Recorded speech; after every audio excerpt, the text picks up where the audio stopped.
সেটাকে আমার তোকে কৈফিয়ত দিতে হবে? এই কত বড় সাহস! হ্যাঁ, আমার সাহস। সাহসে কি দেখছেন আপনি? হ্যাঁ, কি ভেবেছেন? একটা প্রতিষ্ঠান বলে কি ভেবেছেন আপনি? ম্যাম ম্যাম আমার কথাটা শুনুন প্লিজ ম্যাম। স্যার, এই যে আপনার ছাত্রী, স্যার প্রত্যেকটা দিন ওকে বলার পরেও ওই এই সিভিল ড্রেসেই আসে। ওকে যে স্কুল ড্রেসের জন্য এত শাসন করি তবুও আমার কথা শুনে না। আর আপনি তো আমাকেই বকাঝকা করবেন, আপনি তো আর বুঝবেন না যে আমি কতটা চাপে থাকি। এই যে ওকে আপনার কাছে নিয়ে এসেছি, এখন আপনি যা বলার বলুন। সর্বপ্রথম হলো তুমি কেন ওকে ক্লাসে ঢুকতে দিয়েছো? তুমি জানো না আমাদের স্কুলের রুলসটা কি? যে নাকি ড্রেস পরে না আসে সে কখনো স্কুলের ভিতরে ঢুকতে পারে না। সেটা তুমি অন্যায় করেছো। এই তুমি তো অন্যায় করেছো। তোমাকে কতদিন থেকে বলছি আমরা তুমি ড্রেস পরে আসো। স্যার আমার বাবা রিক্সা চালায়, আমাদের পক্ষে বললেই একটা ড্রেস বানানো সম্ভব না। না, আমাদের তো স্কুলে একটা রুলস আছে, এই রুলস আমরা ভঙ্গ করতে পারি না। শুনো, তুমি যেভাবে হোক টাকা দিয়ে তারপর ড্রেস পরে তারপর স্কুলে ঢুকবে। স্যার আমাকে আর কয়েকটা দিন সুযোগ দেন, আমার বাবা বলছে আমাকে ড্রেস বানিয়ে দিবে। কয়দিন করে আজকে কতদিন হয়েছে? প্রত্যেকটা দিন তোমাকে ক্লাসে সিভিল ড্রেসে পাওয়া যায়। তোমাকে কতবার করে বলেছি একটা ড্রেস সেলাই করতে কত টাকা লাগে বলো তো? স্যার এখন যদি আপনারা আমাকে ক্লাস করতে না দেন, যদি ক্লাস থেকে বের করে দেন, তাহলে তো আমি পরীক্ষা ভালো রেজাল্ট করতে পারবো না। প্লিজ স্যার আমার দিকটা বিবেচনা করে একটু দয়া করেন স্যার। শুনো, তোমার বাপে যখন রিক্সাই চালায় তাহলে এক কাজ করো, বিয়ে শাদী করে কোথাও যায় সংসার করো, সেটা ভালো। কি দরকার পড়াশোনা করা? পড়াশোনা করতে হলে টাকা পয়সা লাগবে। স্যার এটা আপনি কেমন কথা বললেন? আমার বাবা রিক্সা চালায় বলে আমি পড়াশোনা করতে পারবো না? রিক্সাওয়ালার মেয়ে কি পড়তে পারে না? এটা কোথায় লেখা আছে স্যার? শুনো, টাকা না হলে তো আমাদের স্কুলে, অর্থাৎ আমাদের স্কুলে আমরা ড্রেসের টাকা, তোমার বইয়ের টাকা, এগুলো তো আমরা দেবো না, এটা তোমরাই দেবে। তোমার বাপে কোথা থেকে আনবে, কিভাবে আনবে, সেটা আমাদের দেখার বিষয় না। স্যার বলছি কি, দেখুন না মেয়েটা কিভাবে কান্না করছে। আর তাছাড়া ওর বাবার কাছে তেমন হয়তো টাকা নেই, ওরা তো অসহায়। আর একটা বার কি সুযোগ দেওয়া যায় না? স্টপ! মারছে মাসির দর বেশি। এই বের হও, বের কর।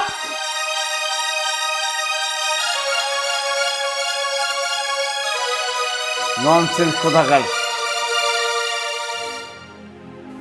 আসসালামু আলাইকুম স্যার। ওয়ালাইকুম সালাম।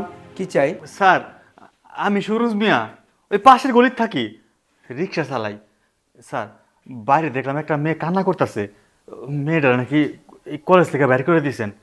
কি হয়েছে স্যার? ও আচ্ছা, ওই যে বাইরের যে মেয়েটা, ওর বাপ তো রিক্সাওয়ালা তাই না? আর তুমি রিক্সাওয়ালা, দোনো রিক্সাওয়ালা। আচ্ছা, তাহলে দরদটা লেগেছে, সেই কারণে আসছো রিকোয়েস্ট করতে। হ্যাঁ, একটা রিক্সাওয়ালা করে রিক্সাওয়ালা, কত বড় সাহস তোর! পারমিশন ছাড়াই তুই আমার রুমে ঢুকে গেছিস? স্যার, আমরা গরিব মানুষ, দিন আনে দিন খাই, কত কষ্ট করে সংসার চালাই, আমগো তো টানা পড়া থাকি। আপনারা যদি না বুঝেন কেডা বুঝবো স্যার? আমরা বুঝবো? হ্যাঁ, যাও না লঙ্গরখানা যাও, ওইখানে বোঝার জায়গা আছে। আমরা কি বুঝবো? আমরা তো এটা একটা প্রতিষ্ঠান, আমাদের রুলস আছে, রুলসের ভঙ্গ করতে পারি না। সবই ঠিক আছে, তাই বলে কি আমার মতো গরিব যারা, আমগো লেখাপড়া করার কোনো অধিকার নাই? আপনাকে এত চাহিদা কেন স্যার? আপনারা এইটা লাগবো, ওইটা লাগবো, কলেজের ড্রেস লাগবো, এই বই লাগবো, ওই বই লাগবো, এইখানে সাদা দেওয়া লাগবো, ওইখানে ফি দেওয়া লাগবো, এত কিছু কি আমরা বহন করতে পারি স্যার? কোন সেটাকে আমার তোকে কৈফিয়ত দিতে হবে? এই কত বড় সাহস!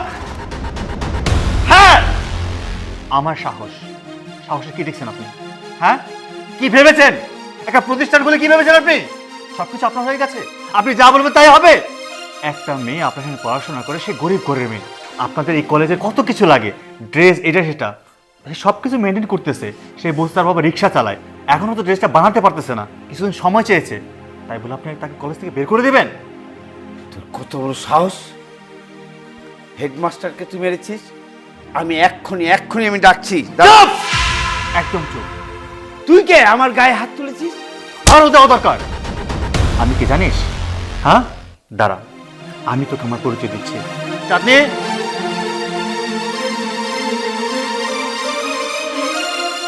আমি আজকে এই মুহূর্তে তোমার এই প্রতিষ্ঠানকে সিলগালা করতেছি, চিরদিনের জন্য বন্ধ করে দেব। আর তোমাকে স্থায়ীভাবে বহিষ্কার করবো। কি আপনি? আমি কে? আমি হচ্ছে এই জেলার ম্যাজিস্ট্রেট।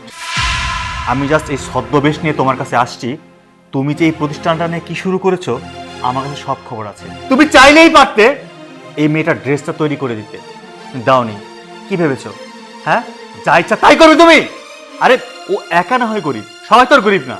তুমি সবার কাছ থেকে টাকা পয়সা নিচ্ছ, যেমনি খুশি এমনি টাকা নিচ্ছ, সরকার তোমাদেরকে সহযোগিতা করতেছে। কেন? এবার জুলুম করার জন্য? কথা বলছো না কেন?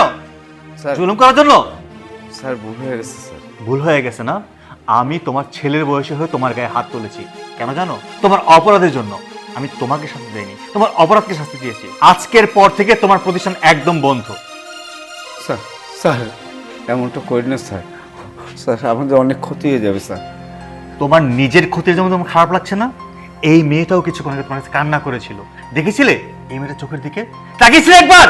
তাকাওনি, কারণ তোমার ভেতরে তো মনুষ্যত্ব বলতে কিছু নেই। আর তুমি কিসের টিচার, কিসের শিক্ষক? আর শিক্ষক হচ্ছে মানুষ গড়ার কারিগর। আর তুমি তুমি একটা মানুষের জীবন নষ্ট করে দিচ্ছ, একটা মেয়ের জীবন নষ্ট করে দিচ্ছ তোমার স্বার্থের জন্য। না, তোমাকে ছাড় দেওয়া যায় না, তোমার পানিশমেন্ট হওয়া উচিত। ঠিক আছে, আমি যাচ্ছি। আর এই মেয়েকে ভালো কোনো কলেজে ভর্তি করে দেবো। চলো আমার সাথে। স্যার স্যার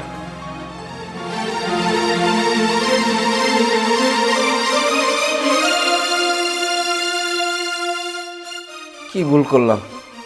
আসলেই তো ভুল করে ফেলেছে। আমাদের স্কুলে ফাউন্ডেশনে টাকা ছিল, ইচ্ছে করলে তো দিতে পারতাম।